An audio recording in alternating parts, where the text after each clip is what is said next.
Welcome back, everyone. 16 minutes after the top of the hour now. Every American's right to bear arms may take a major hit today as members of the United Nations are expected to finalize an International Arms Trade Treaty, ATT.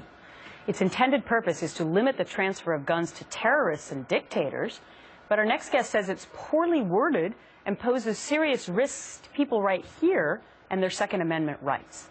Pennsylvania Congressman Mike Kelly joins me now this morning. Good morning to you, Congressman. Good morning. Good to see you in person. Good to be with you. Thanks for getting up so bright and early. No, that's okay. I'm up early all the time.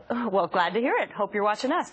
Let's talk about what this ATT is. Describe it for us. Yeah, well, thank you, because a lot of people tell me, say, why are you concerned about the phone company? I said, this has nothing to do with the phone company. This has to do with an arms trade treaty that's being crafted at the United Nations. And we're sitting at the table, by the way, with people like Syria and Cuba and Iran, making a policy that's going to affect the way we operate, and the way we trade in our arms. This takes care of everything from revolvers to F-16s. It's flawed from the very beginning, in that if you were to go look back, Secretary Clinton says, as far as gun policy, we have the gold standard.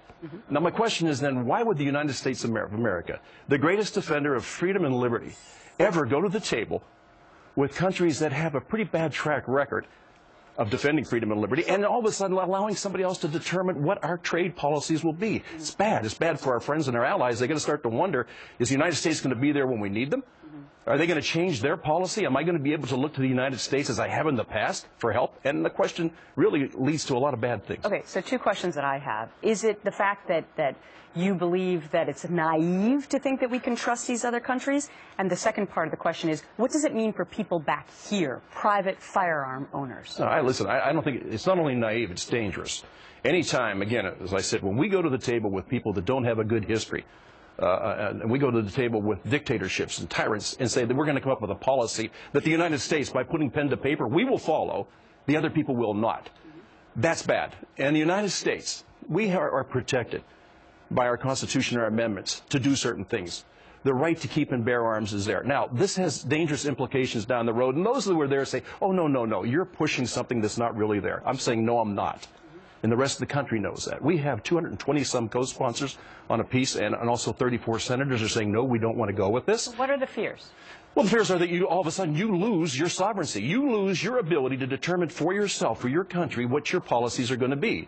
We're going to be talking about things like registering guns. Now, this information could be out there for the whole world to see. I don't know that we need that. I think sometimes we go way beyond the pale when it comes to being part of the world. We do the best job of protecting people everywhere. We're the first responder anytime there's a tragedy, anytime there's a disaster, anytime there's an assault on freedom and liberty. So why should we cede to the United Nations our ability to govern ourselves? Congressman, let's say that this passes at the UN today.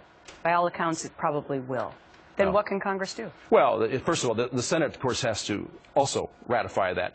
And right now, with 34 senators saying no, they don't want that to happen, it makes it difficult. Also, if it does go for the next step, then Congress would have to pass legislative laws that would fund any type of involvement we have in it. So we control the purse strings. We could limit that. But again, Gretchen, I'm telling you, this is a very dangerous treaty. And we continue to do silly things thinking that somehow, by having a treaty, it's going to make the world safer. My goodness, if that's all it was, why isn't it safe right now? If you're interested, stop the ATT, attpetition.com. Congressman Kelly, great speaking with you this morning. Gretchen, thank you. A royal to the rescue.